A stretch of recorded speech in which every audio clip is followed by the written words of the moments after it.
Hello and welcome to Coaching Conversations with me, Marie Taylor, and Steve Crabb. Hello again.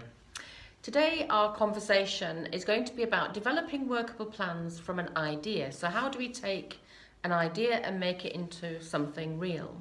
So do come and join us.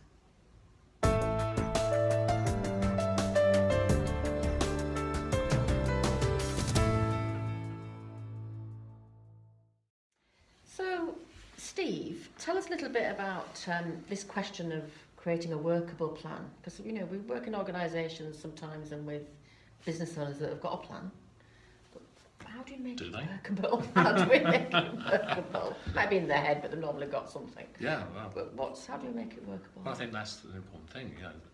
There's an assumption that a lot of business owners do have plans, and so many of them have it in their head and don't actually have it down on paper.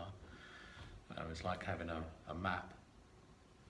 It's okay if you've got it in your head, but if you want other people to follow the plan, it's in your head, and it has to be something that others can externally see and follow. And it's got to be a plan that's fit for purpose. If we take the map metaphor, if I could give you a piece of paper and it's got two dots, and that's a map. If you want to get from here to there, that might be enough information. It's not a very enriched map. If I put more information into it, there comes a point where you've got enough information to use this as a map to navigate from A to B. Yes. Yeah. And I think a lot of business owners either don't have the map, they don't have an enriched map, or they'll quite often spend a lot of time putting in too much detail in the map, and there's enough detail to actually get going, get going on the journey. So do you mean they kind of overplay the detail around risks, or overplay the detail about who's going to do what, to the point where they can't get going? Well, there's a couple of reasons. One is they're either over-researching the market, so they're over-analysing it, without actually testing the plan in the real marketplace. And I think there's been a sea change. In recent years, a lot of companies now really get the benefit of getting a product or a service fit for purpose, getting it out there, testing it, getting the feedback, and then listening to the feedback and making the adjustments, and then moving forwards. Yes. Whereas previously, they would spend a lot of time. The business has changed. Time frames have changed. The time to get a new product out, a new service out to market has really shortened. So if people spend too much time working on the plan, sometimes they can miss the opportunities. Yes. It's almost as though sometimes in coaching we're helping people to adapt more quickly, aren't we? Businesses to adapt their planning more quickly. Yeah. So can you say a bit about what happens when people either don't have workable plans, or what's happening when they don't do it? What do you think? Well, I've forgotten the percentage, but how many businesses go bust every year? It's huge. I mean, especially new businesses. For coaching, I think there's a great opportunity for coaches to coach new companies. A couple of reasons. One is they either don't have the business plan, but what tends to happen is new startups, for example, are so enthused and so into it that they can't see the reality. Yes. They're either not willing to, or they don't know how to. Because we see this. There's a TV program, isn't there, in the UK called Dragon's Den, where you see people who've had great ideas. They haven't really done the plan, or if they have, you can see sometimes where they've been totally blindsided by their enthusiasm. There's no real check on reality.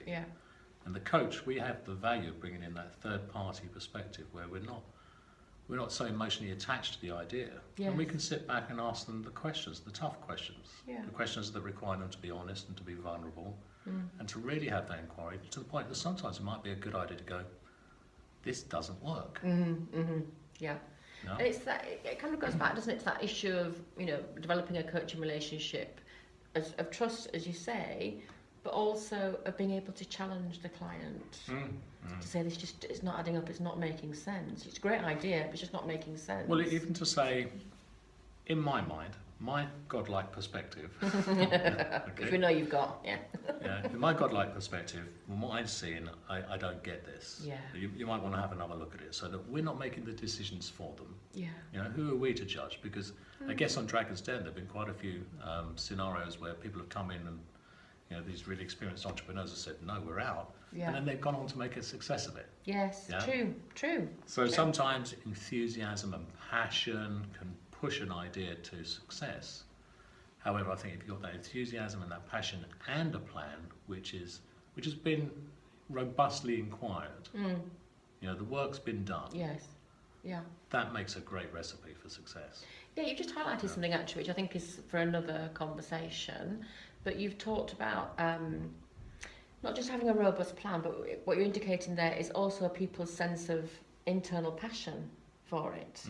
And even when people, you know, maybe it's Dragon's Den who say no, I'm out, that they keep going with it. There's something in that, isn't there, about people's internal frame of... Oh, totally. Yeah, absolutely. You know, we talk about the entrepreneur, but there's a phrase I use, which is the innerpreneur. Yes. It's the self-management that is integral to success. Yeah. So maybe we'll explore that next time. I think so. Thank you very much. Thank you. So if you have any questions about this conversation, by all means do email us, and also join our LinkedIn group, Business Coaching and Mentoring. Next time we're together, the topic of conversation will be much more around this kind of internal self-management and how do we support people in business with that. So we look forward to seeing you next time. See you next time.